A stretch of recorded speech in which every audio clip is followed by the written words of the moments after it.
بینەر و بیسەرانی خۆشەویستی بەرنامەی هەفتانە لە کوردستان 24ەوە لەگەڵتانین. بەرنامەی ئەم جارەشمان کۆمەڵێک بڕگە و بابەتی جیاواز لەخۆ دەگرێت تا کۆتایی بەرنامەکە لەگەڵمان بن. لە دەڤەری ئامێدی هاوڵاتیەکی کریستیان لە ناو باخچەی ماڵەکەیدا چەندین جۆر شێوەی جیاواز دروست دەکات.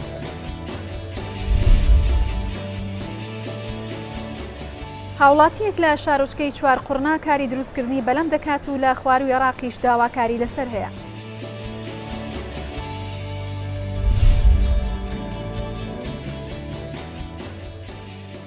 مزگەوتی حاجی نورەدین لە قەیسەری شاری هەولێر دەبێتە شوێنێکی سەرنجڕاکێش بۆ گەشتیاران و وەک سیمایەکی جوانی شارەکە سیر دەکرێت.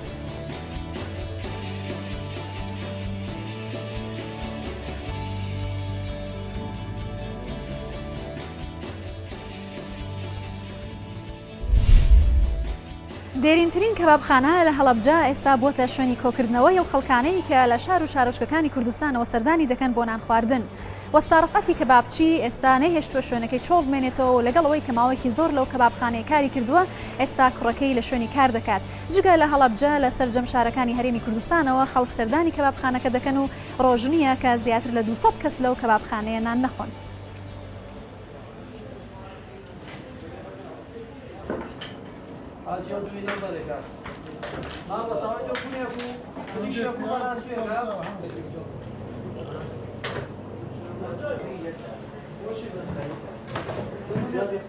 لە تاوەرە بووین لە 63ەوە پێشمەرگەی ئەیلول بگم تا 74 ئەو نەرکزە هاوە سەرا نەما 78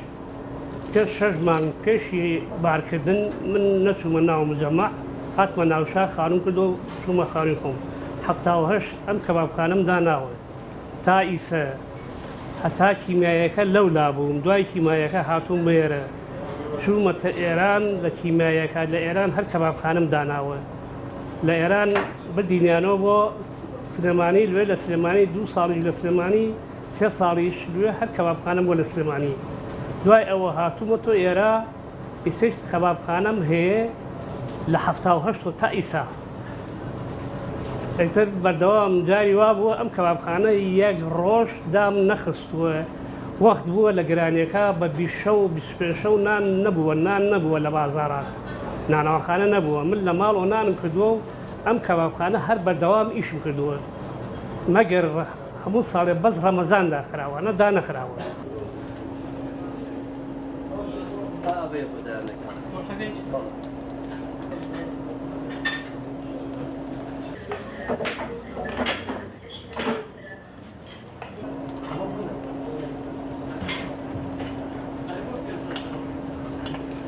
ئەم خەڵکی شارە دوورە هەمووی خەڵکی هەورامان هەمووی منە ناسێ هەمووی برادەر و ڕفیق من هەر لای من نانەخۆن بەردەوام مشتەریم هەیە مشتەری کۆنم هەیە زۆری نەماوە مشتەری مە ئیسەی 25 ساڵ 30 ساڵە تێت لای من نانەخۆ مشتەریم هەیە هەمووی منە ناسی ئەم شارە دوورە ئەم هەورامانە هەمووی 40 ساڵی ڕێکە ئینساڵ لە 78 تا ئیسە من کەبابخانەم هەیە کەبابە گۆشتە جگەرە گون و گورچیلێ مریشی کەبابمان هەیە مریشی پلیشمان هەیە مریشی زیندوو من خۆم لە 92 هاتموو تا ئێرە تا ئیسە حەیوانم لێ نەبڕا دایم 50-60 حەیوانم هەیە هەر ڕۆژێ گۆشتی بازار دڵم پێوە ببێت خۆم حەیوانێکی خۆم سەر بڕیوە ئێمە حەل لە بنەچە باو باپیرمان قەساو بووین و حەیوانسێن و فرۆش بووین تا ئیسەیش هەر بەردەوام هەر خەریکین ئیسە لەم ڕزا 4 برازام قەسابخانەی هەیە برایشمێ لەولا کەبابخانەیە تقریبا 30 ساڵ زیاد ئەویش هەر کەبابخانەیە ئێمە هەر بە بنەڕەت قەساو و کەبابشی بوو.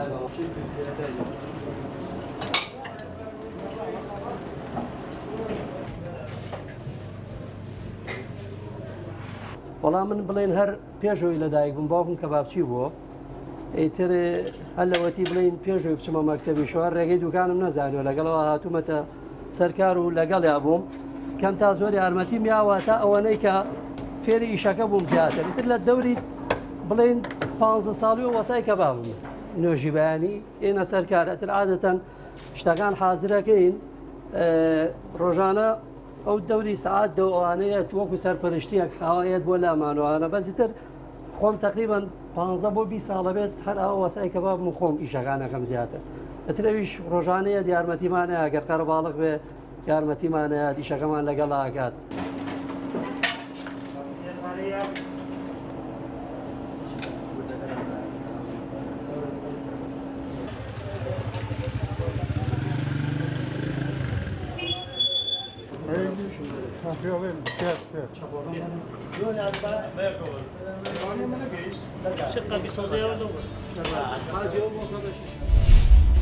زۆربەی پیشەوەرە کۆنەکان بەهۆی زۆری تەمەنیان یان لە ژیاندا نەماوەن یاوازیان لە کارەکەیان هێناوە، بەڵام لە کەرکووک وەستا سەتاری سۆبەچی کە پیشەکەی لە باوکی بۆ ماوەتەوە خەریکی چاکردنەوەی سۆپا و ئامێری گەرمکردنەوەی ماڵەکانە. ئەو دەڵێت کە ئێستا کارەکەیان زۆر جیاوازی هەیە لەگەڵ سەردەمی پێشووتر کە هەندێک جۆری سۆبای جیاوازیان چاک دەکردەوە وەکو ئالایەدین و جۆری دیکەی سۆبا، بەڵام ئەو دەڵێت کە ئێستاش بەردەوامە لە کارەکەی و قەدوازی لێ ناهێنێت.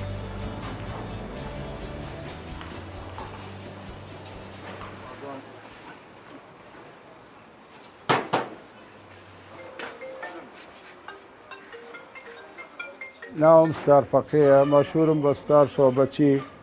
کوڕ مانفەقەی باوکم لە 59ەوە ئێمە دوکانمان لەم شۆرزەیە هەبووە، 3 دوکان هەبووە،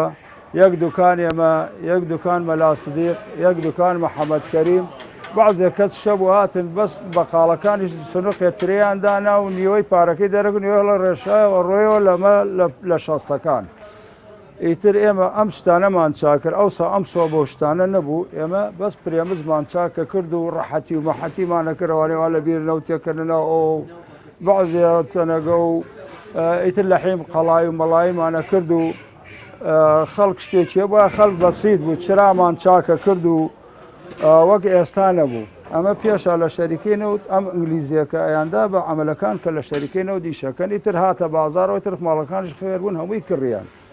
ئالادین خلاص بوو چاکمانە کرد تێکە چوو فتیلەی نەبوو منازام چی نەبوو چاکمانە کرد سمعەتمان باش بوو. منیش لە مناڵیەوە کە عمرم 7 ساڵ بوو لە منداڵیەوە لەناو ئەم سەنعاتە لە بەردەست باوکمان من ئیشم کردووە و گەورە بوومە و لەو ساوەتا ئێستا من ئەم سەنعاتاکە.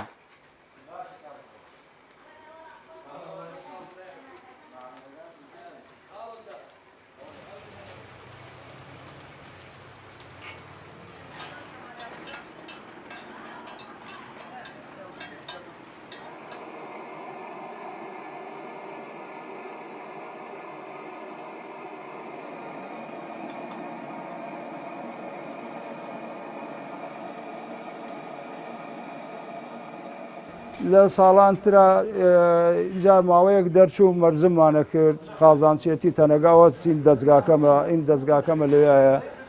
سەتڵمان بنەنا قازانمانە کرد شتمانە کرد چین کۆ ئیش دەرچوو ئیشمە کرد بۆ حکومەت ئەم مەکتەبانە بۆڕی مەرزممان بۆ ئەو سام بەرزمە پلاستیکانە نەبوو بەرزممان بە چینکۆ دروستە کرد ئیتر دەموبەریدە دەرچوو دەمە موبەریدەمە کرد ئەو ئینانە مەکتەب و مستەشفا و نازامچی و ئەوڕۆزی و ئەوانە سەنعاتکارە زۆر ڕاجێمە لەبەرەوەی خوێنەواریشم هەبوو ئیشم پاک بوو دائیمە یانار بە شوێن منە دائیمە ئیشەکان هەمووی منم کرد دوای ئەوەی کەوا لە باوکم فێرمی کرد خۆم ناسیەوە دا باوکم اختیار بوو من هەستام خۆم ئیشەکانمە کرد لە مەکتەبیش دەواممە کرد هەتا سەف 6 ئەدەبیشم خوێند باوکم هاتمەوە ئەم شتانەی دانا ئیتر هاتمەوە لە دەوامەوە ناچوومە ماڵەوە دەفتەرەکانم دانیان ئەو دوکانەکە و هاتمە میشانم هەمووی تەواوە کردوانێک کە گری داوەتەوە کاتێ من لە مەکتەبم بەو حاڵە بردمانە سەر ڕەزالەتێک ئیتر 63 هاتە سەریا ناخۆش بوو زروف زۆر ناخۆش بوو خەڵک بازار چۆڵ بوو ماوەیە ئیشمان زۆر کەس بوو دوای ئەو ساڵ الحەمدلله لە 75 نرخ دنیا خۆش بوو تر ئەم سۆبانە دەرچوو ئەم یابانیانە ئەمەی لە ئەوڕۆزیاندا سۆبەیە لێ ناجیح بوو یابانی زۆر چاک بوو ئەویش کەم و کورتی هەبوو دەستمان کرد لە چاکردن ئەوانە تا ئێستا ئەو یابانیانش نەما وا سۆبەی کۆری هاتوۆتە بازارەوە سۆبەی کۆریەکانیش ناجیحن بەس وەک ئەو یابانیانە ناجیحنێن هەر قەدیمەکان باشترن ئیتر سەماوەڕمان چاکە کردەوە سەماوەڕیانە هێنا و چولەیان چاکە کرد سەرۆختێنەوت و غاز نەبوو چولەکەیانە کردە بن بەربیلێکەوە ئاگرێکیان پێوەنە ئاوگەرم بوو لەبەرەوەی نەوت غاز نەبوو ئیتر بەو حاڵە هێنامانە سەر هەتاوەکو ئەمڕۆش الحەمدلله لەخوا بە زیادێ لەوەتی من بوومە و نەمێشتەکەم و کورتی ماڵەوە هەبێ هەر ڕزقەکەم پیا کردو بارچی حالەوە لە ویشەکەم لە کتێبی سەوچڵکردنەوە ئەوەیە بەس چیە الحەمدلله ئیشم باش بووە لەبەرەوەی سمعەتم باش بوو و ئەوەشی بمان ناسیە مازانێ ئیشمان پاکە ئەغڵب خەڵک لە ڕەحیماواوە دێن لە ڕێی بەغداوە دێن نەکرد لە شۆرجەوە دێن هەر ئەوە نەبوو کە بڕێ وەڵای خەڵک شۆرجە ئیش دێنێ بۆلام لە دەشتەوە لە شارەوە لە دیەکانەوە لە حەویجەوە لە تکریتەوە بەخوای لە هەولێرشەوە ئیشیانێنا وەلا لەبەرەوەی الحەمدلله سمعەتمان باشە و قەدیمین و ئیشێکەکەین خەڵک ڕازیە مادام ڕازیە خوش لێمان ڕازیە بێ ئینشاءالله.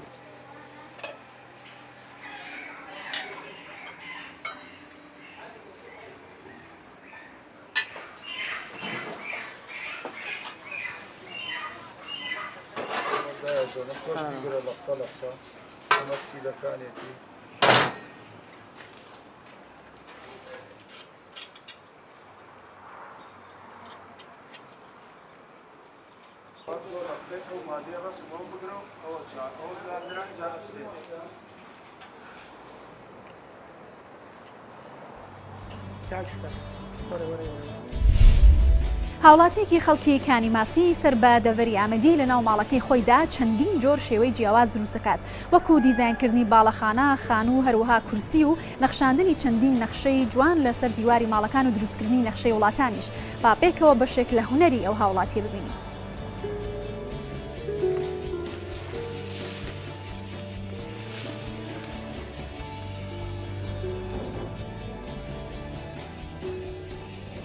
وقتی ئەس هاتم شکەنە دەڤێرێ بۆ منتەقێ بۆ کوردستانê من divêya harîkariyek nîşanê xelkî bidem ev mewzu hate serê min tebekî heye tiştek hate serê min lazim tenfîz bikim nahêlim bibûrît roj be roj fikre hat an fikre hat fikre wî ev şûlî min neyekiriye bۆ xwe ne ev bo milletî ye ev bo milletî ye bo ev gencê dibêhên dîfma çunku ew mesneda bo milletî yê hatine serhindê ev şûlê min yekirî da xelk münafesa min bikin çunku heka münafeset hebît teqeddum de hebît dunyayê hemî pêş ketiye ber çî ber münafesa.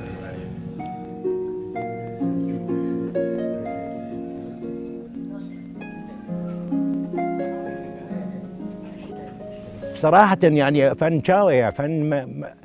أسبخو فنانة مش بري يعني صالح شستوشار فنان بوم مصلحة السينما والمسرح العامة بشتينجي من بس نأبا من رسمت كم من في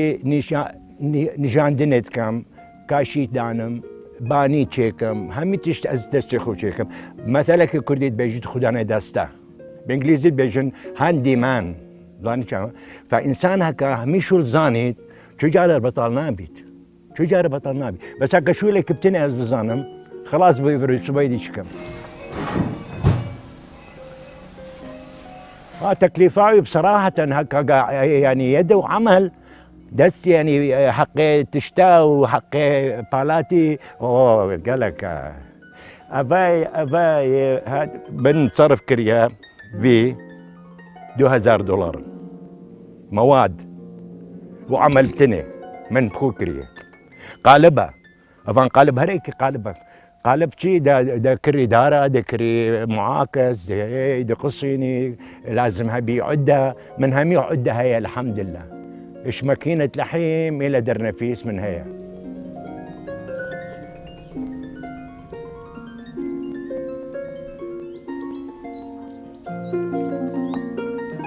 فالفكرة أولاً بوغندي چونكو مركز ناحية برواري بالي كاني ماسي سرهندي من خو تشجيع كر بيتر قال لك هاري كاري من كان تشجيع من كان هاري كاري مادنا الحمد لله استفكير بمادنا كان بارنك من شنينا ششتنا وبابيجي بس أفشو لدمينت بيرهاتن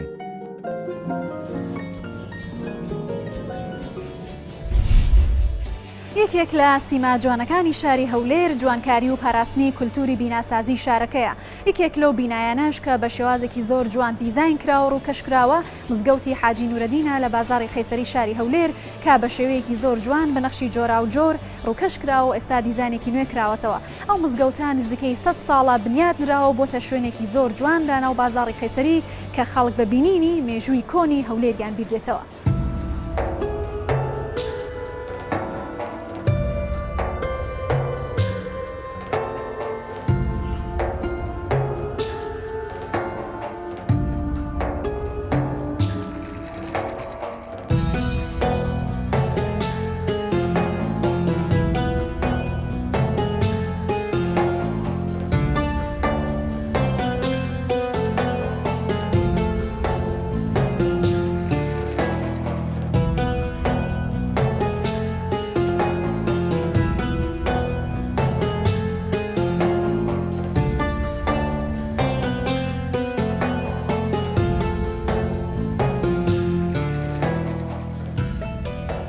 مزگەفتێک تایبەتمەندیشی خۆی هەیە بەڕاستی وەکو مزگەفتەکانی تر وەکو شوێنی عیبادەتکردن و نزاکردن. ئەم مزگەفتەش یەکێکە لە مزگەفتانی کە ئەو تایبەتمەندی تێدایە و بە زیادەوەش. ئەم مزگەفتەکە باز بکەین لە ساڵی 1950 دروست کراوە بۆ یەکەم جار کاتی خۆی ئێرە خانوو بووە. دەروی ئەو مزگەفتەش کاتی خۆی ئەوەندە کە باز دەکرێت دوکان بووە. صاحب مزگەفتەکە ئەو کاتی ئەو خانوانەی کڕیوە بە نیەتی کە دروستکردنی ئەو مزگەفتە ساڵی 1950. دواتر پاشی 50 ساڵ یان 6 ساڵ زیاتر ئەو مزگەفتە بەڕاستی خۆی بەنەوەی بینی کە زۆر کەوم بوو. دواتر بیریان لەوە کردەوە کە مزگەفتە سەر لە نوێ دروست بکرێتەوە بەس بە دیزاینێکی زۆر نوێ و هاوسەرخانە دروست بکرێتن. بەخۆی ڕازاندنەوەی شوێنە ئاینیەکان ئەوە کولتورێکە، یعنی چەندین هەزار ساڵ بەر لە ئێستا پێشی ئاینی پیرۆزی ئیسلامیش ئەو کاتی لە معبەدەکانیش باسکراوە کە شوێنە گرنگەکان و یەک لەو شوێنانە کە جێی نوێشکردن و جێ عیبادەتە ڕازاندراوەتەوە بە نەخش. ئەو کاتی نەخشەکانی لەسەر بەرد کراوە، ئەو کاتیش گرنگێکی تایبەتی خۆی هەبووە زیاتر بۆ ڕازاندنەوەی ئەو شوێنانەیە و سوکنەیەکی ڕۆحیش دەدات ئەو کەسەی کە نزا و پارانە و یان نوێژی دا دەکات.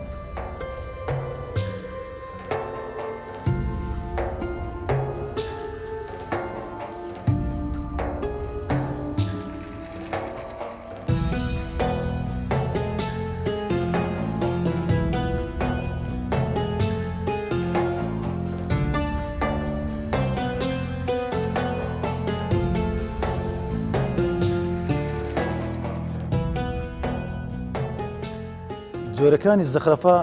یان نەخشسازی بەڕاستی زۆری تێدا بەکاراتوە. جۆری یەکەمیان کە سەرەکیە جۆری ڕووەکی پێدەڵێن ئەمە نەباتی تێدا بەکار هاتووە وەکو سوودوەرگرتن لە پەلکەکانی پەلک و قەد و هەروەها لە گوڵی ڕووەک ئەم دیزاینە دروست کراوە. ئەوش دەمێتە سەر ئیلهامی ئەو نەخشسازە کە دادەنیشی بە دروستکردنی ئەم نەخشانە و هەروها ڕێخستنی ئەم نەخشە و پڕکردنەوەی ئەو بۆشایانەکە لە نەخشدا کراوە. بەنسبەتی ئەو نەخش و زەخرەفانە بەڕاستی بە زەخرەفەی ئیسلامی دادەندرێ بەڕاستی جیهانی ئیسلامی کە جیهانی ئیسلامیش ئەم زەخرەفانیان لە ئێغریقیەکان و هەروەها لە ڕۆمانی کۆنەکان وەرگرتووە و دوای بەدەستکاریەکی زۆرەوە توانیان کە بەخۆیان داهێنانی تێدا بکەن بیکەنە مۆرکەکی ئیسلامی و لە مزگەفتەکان و لە شوێنە پیرۆزەکان و معبەدەکاندا بەکاربێنن.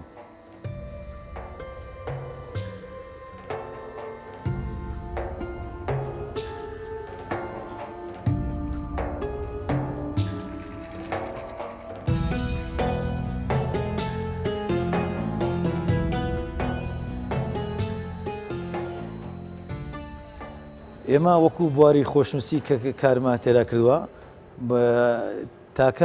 تاکە جۆری خەتی ثلثی پێدەرین ئەو خەتەیە کە تێکەڵاوە زیاتر دەتوانین ئێمەی وەکو خۆشنووسان دەتوانین شکل و شێوازی تێدا دروست بکەین و هەروەها بشتانین نووسینەکان تێکەڵاوی یەکدری بکەین تاوەکو شکل و شێوازێکی جوان بداتن بوونی ئەو تەشکیلانە وەکو فەتح و کەسر زەممە و ئەوانە لەناو نووسینەکان ئەوە یەک لە جوانیەکان دەداتە نووسینەکان.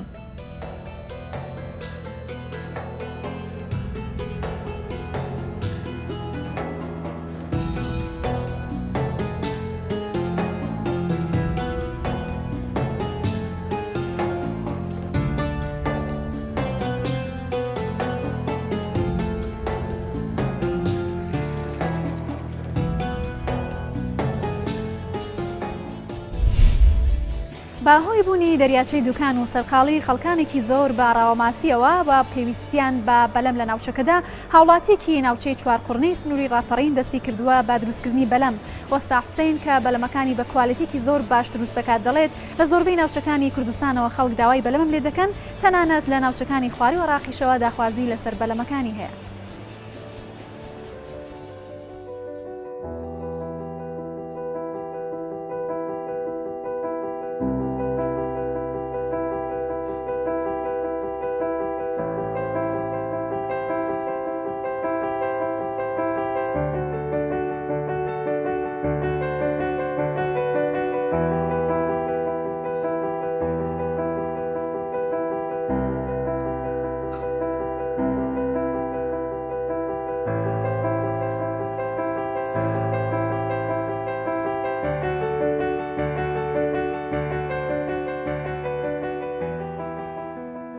من وەستا حوسێن لە چوارقوڕە دانیشتم.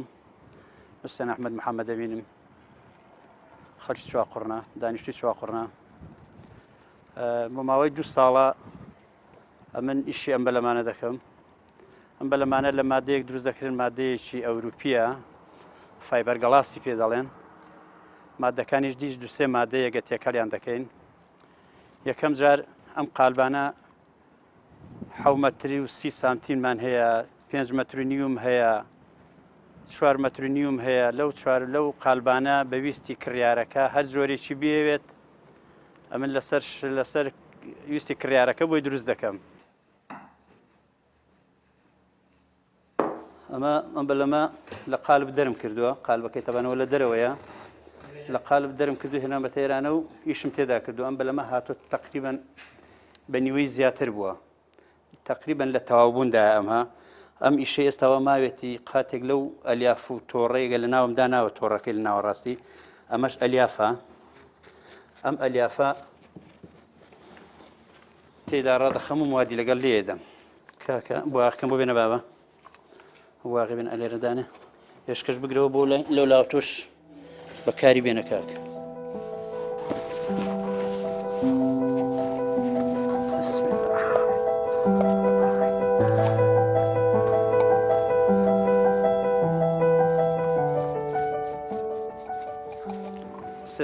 چەند قاتێکم لێدا لە قالبەکەیدا، چەند ڕۆژێکی لێ دەگەڕێم و لە دوا ئەوە دەری دەکەم لە قالبەکە. دوای دیبمە ژوورەوە، لە ژوورەوە بە سەنتەر و بە گۆنیا و بە تەراز و ئەمانە دای دەنێم، ئیشی تێدا دەکەم هەتا کۆتایەکەی. جا ئەمانە بڵین لە سەرویستی کریارەکەیە، 7 مەتر و 30 سانتینی دەوێت، 6 مەتر و نیوی دەوێت، هەمانە بڵێن زەورەقیە 4 مەتر و نیو 5 مەتر و نیو بۆ گەشتیاری بۆ ماسیگری شەر دەبێ. بەس ئەم بەلەمە گەورانە زیاتر بۆ ماسیگرین، ماسیگرەکانی بیتوێن بڵێن دەم دەریاچەی دوکان بەحام زیاتر ئەم جۆرە بەلەمانان دەوێت 7 مەتر و 30 سانتینن. ئەم بەلەمە بۆ نەخۆمکردن مەسلەی بڵێن ئێستا ئەم بەلەمەگە هێندێ شت هەیە بۆی دروست دەکەم من. ئەگەر کو بۆی دروست نەکەی ئەم بەلەمە لەگەر ڕۆژگارێکە وەرگەڕێ غەرق ببێت، بکەوێنە غەرق بێ، ئەوە نقوم دەبێ. بەس من شتێکی وایان بۆ دروست دەکەم ئەگەر کو ئەم بەلەمانە نەخوازە هەر بەلەمەکە، ئەگە ماتۆڕەکەشی پێ و ئەگەر کو چەند تەبەنینیش پێ و تێدا بێت، تۆڕیش تێدا بێ، ئەم بەلەمە غەرق نابن. ئەم ئیشە بڵێن ئەم بەلەمانە زەحمەتیان زۆرە، هەم لە ئیشکردنەکەدا زەحمەتی زۆرە، وردەکارێکی زۆری دەوێ لە موادەکانی، لە تێکەڵکردنەکەی، لە گرتنەوەکانیدا هەمووی وردەکارێکی زۆرە، زۆر بە زەحمەتە.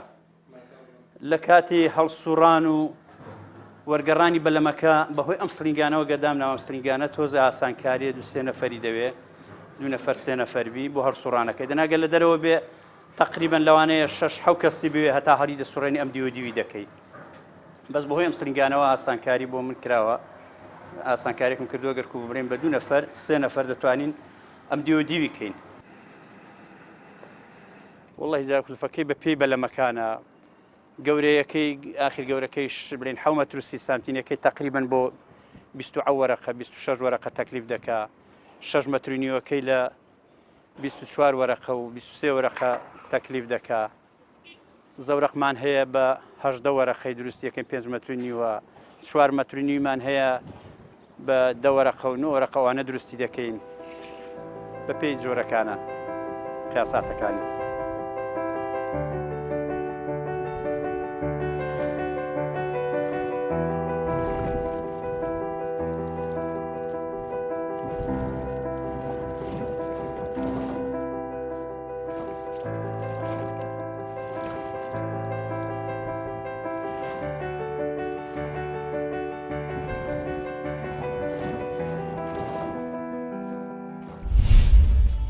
هاتینە کۆتایی بەرنامەی ئەم جارەی هەفتانە لە کوردستان 24ەوە تا پێگەیشتنەوەیەکی تر هەر شاد و بەختەوەر بن.